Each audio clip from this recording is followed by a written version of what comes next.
जगन्नाथ स्वामी नैन तक दामिनी। नमस्कार, आप सभी का मेरे चैनल में हार्दिक स्वागत है। कैसे हैं आप लोग सब? आशा करती हूँ आप सब बहुत अच्छे होंगे। और आज मैं आपको एक बहुत बड़े पर्व और त्योहार जो आने वाला है, जो उड़ीसा में पुरी में बड़े धूमधाम से मनाया जाता है। देश विदेश सब जगह बहुत धूमधाम से मनाया जाता है, लेकिन उसका सबसे ज़्यादा महत्व पुरी और उड़ीसा से है। आप सभी को समझ में आ गया? हाँ, मैं बात कर रही हूँ आषाढ़ कृष्ण पक्ष की द्वितीया तिथि के दिन जगन्नाथ स्वामी की व्रात्या निकलेगी। जगन्नाथ स्वामी नैन तक दामिनी, हमारे श्री कृष्ण प्रभु के जो 8वें अवतार थे विष्णु जी के, उन्हीं का स्वरूप है जगन्नाथ स्वामी, जो अपने भाई बलराम ज्येष्ठ भाई और बहन सुभद्रा के साथ पुरी के प्रसिद्ध मंदिर में विराजमान है। चमत्कार से भरा हुआ है मंदिर। कलयुग में साक्षात भगवान वहाँ पर है और इसका चमत्कार हमें रोज दिखता है वहाँ पे। तभी तो वहाँ की रथ यात्रा इतनी प्रसिद्ध है। भगवान के चमत्कार से भरा हुआ है जगन्नाथ का ये मंदिर, पुरी का ये मंदिर, उड़ीसा क्षेत्र के पुरी का ये मंदिर। प्रभु के मंदिर में ऊपर गुंबज में सुदर्शन चक्र है, ऊपर ध्वजा है जो हवा के विपरीत उड़ती है। किसी भी पहर में मंदिर की छाया कहीं नहीं पड़ती है। कोई भी फ्लाइट, कोई भी प्लेन मंदिर के ऊपर से नहीं जाती है। कोई भी पक्षी नहीं बैठता उसके ऊपर। और सबसे ज़्यादा जो प्रसिद्ध है जगन्नाथ स्वामी का भोजन, कहते हैं कि 4 धामों में बद्रीनाथ,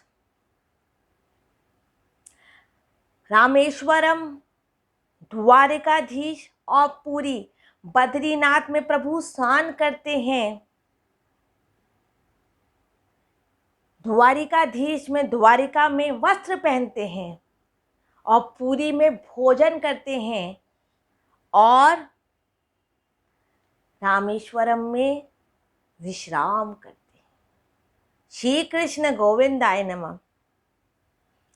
4 धामों में एक धाम है, तीर्थ है पुरी। ये तीर्थ है पुरी। यहाँ साक्षात प्रभु इस कलयुग में है, उनका हृदय है यहाँ पर। यहाँ भोजन कभी कमी नहीं होती है और 7 घड़े मिट्टी के उसमें भोजन बनता है और ऊपर जो सबसे पहले होता है वो पहले पक जाता है। इतने श्रद्धालु, इतने यात्री आते हैं पर कभी भी भोजन की कमी नहीं होती है।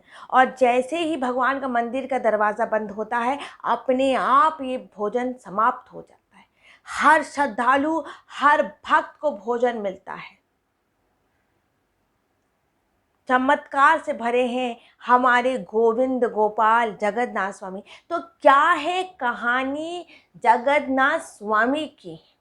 क्या है कहानी? कैसे प्रभु अवतरित हुए? हर मंदिर में भगवान रुक्मणी और राधा जी के साथ हैं, यहाँ अपने परिवार के साथ हैं, बलराम के साथ हैं और बहन सुभद्रा के साथ। आइए आज मैं आपको बताती हूँ कि आषाढ़ कृष्ण पक्ष की द्वितीया के दिन जो रथ यात्रा होती है और जो पुरी में इतना बड़ा भव्य प्रभु का तीर्थ वाला ये मंदिर है, जहाँ से रथ यात्रा निकल के गुंडिचा की तरफ जाती है, उस रथ यात्रा के प्रभु जो है जगन्नाथ, उनकी मूर्ति ऐसे अधूरी क्यों है? पूरी मूर्ति क्यों नहीं बन पाए? इनका ये स्वरूप, ये बड़ी बड़ी आँखें, ये कहाँ से आया? क्या है इसकी कहानी? आज मैं आपको बनाऊंगी। मैं आपको ये वीडियो 2 भाग में दिखाऊंगी। आज मैं आपको कहानी बताऊंगी और दूसरे दिन आपको बताऊंगी कि रथ यात्रा कब से शुरू होती है, कब से रथ बनना शुरू होता है, कौन सी लकड़ी इस्तेमाल होती है रथ के लिए, और कैसे पूजा होती है, कैसे काठ पूजा होती है, वो सब बताऊंगी दूसरे वीडियो में। आज की वीडियो में आपको मैं बताऊंगी जगन्नाथ स्वामी जो पूरी जो तीर्थ है उसके बारे में मैं बताऊंगी कि कहाँ से प्रभु अवतरित हुए। जय श्री कृष्णा, राधे राधे।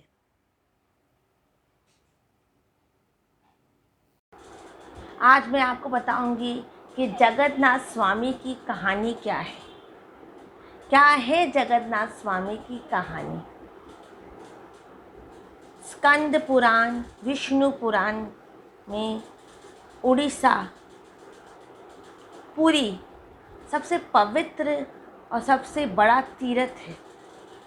यहाँ प्रभु साक्षात विष्णु जी और लक्ष्मी जी ने लीलाएं की थी। यहाँ पे नीलांचल पर्वत पे नील माधव के स्वरूप में प्रभु अवतरित हुए और यहाँ के सभी जाति कालबेलिए काठ की मूर्ति से प्रभु की पूजा आरंभ कर दी। और जब उन्होंने सबर जाति के कालबेलिए लोगों ने जब इनकी पूजा आरंभ की तो उनकी पूजा काफ़ी ज़्यादा प्रसिद्ध हो गई। उधर राजा इंद्रद्युम्न को जो मालवा के राजा थे, जब उनको मालूम पड़ा नील माधव के बारे में, जो कबीलों के सम्राट थे, जो कबीले उनकी पूजा करते थे, जो एक नीलांचल पर्वत की गुफा में है वो मूर्ति है, तो उनको उसी दिन सपने में भी भगवान के दर्शन हुए और उन्होंने कहा कि मैं नीलांचल पर्वत में विराजमान हूँ और वहाँ मेरी कालबेलिए बड़ी श्रद्धा और बड़ी भक्ति भाव से मेरी पूजा कर रहे हैं। उसी के बाद इंद्रद्युम्न ने अपने राज्य से विद्यापति को नीलांचल पर्वत की ओर भेजा। वहाँ जाके विद्यापति ने सुन के रखा था कबीले के लोग नील माधव की पूजा करते हैं, उसे अपने देवताओं के इस मूर्ति को नीलांचल पर्वत की गुफा में छुपा रखा था। वो जानते थे खबर कबीले के मुखिया विश्वभासु नील माधव का उपासक है, उसकी मूर्ति को गुफा में इसलिए छुपा के रखा था। चतुर विद्यापति ने मुखिया की बेटी से विवाह कर शादी के बाद जब विद्यापति उस गुफा में गए तो नील माधव अपने कबीले भक्तों को छोड़ना नहीं चाहते थे, इसलिए वो वहाँ से अंतर्धान हो गए।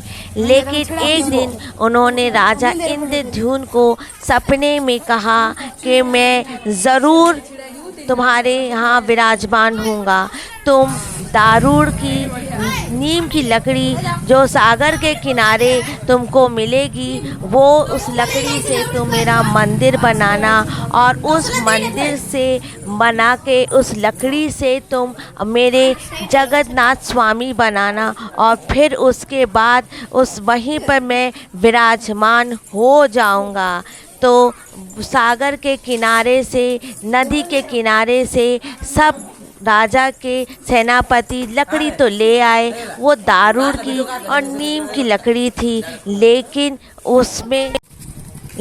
उसमें एक भी वो छेनी से कील से एक भी छेद नहीं कर पाए।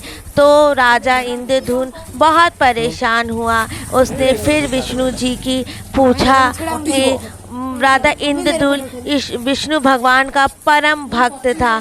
उसने विष्णु जी से पूछा कि हम तो इस लकड़ी पे एक छेद नहीं कर पा रहे, हम इससे मूर्ति कैसे बनाएंगे। तभी एक बूढ़ा जो विश्वकर्मा भगवान थे वो वहाँ पे बूढ़े का स्वरूप लेकर आए और उन्होंने राजा को कहा कि मैं एक कमरे में मुझे छेनी और हथौड़ी दे दो, मैं बलराम, सुभद्रा, श्री कृष्ण की मूर्ति बनाऊंगा, लेकिन मुझे बीच में कोई टोकेगा नहीं, कोई कुछ नहीं कहेगा, दरवाज़ा 15 दिन के लिए बंद रहेगा, मुझे कोई भी कोई भी उस कमरे के अंदर नहीं आएगा।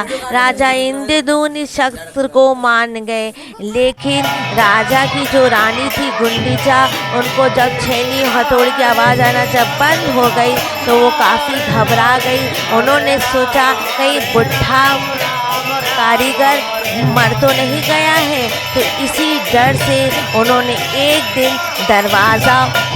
जब उन्होंने दरवाज़ा गुंडीचा ने खोला तो देखा कि जगन्नाथ स्वामी, सुभद्रा और बलदेव की अधूरी मूर्ति है। शर्त के अनुसार वो बुढ़ा विश्वकर्मा जी अंतर्धान हो गए। वो जितनी मूर्ति बना के गए, उसी मूर्ति को फिर पुरी में जो एक तीर्थ की जगह है जहाँ जगन्नाथ साक्षात है, जो कलयुग के देवता हैं, आज उसी स्वरूप में अपने ज्येष्ठ भाई बलभद्र, सुभद्रा और बहन के साथ आज भी विराजमान है। और पूरी श्रद्धा भाव से हम 1 जुलाई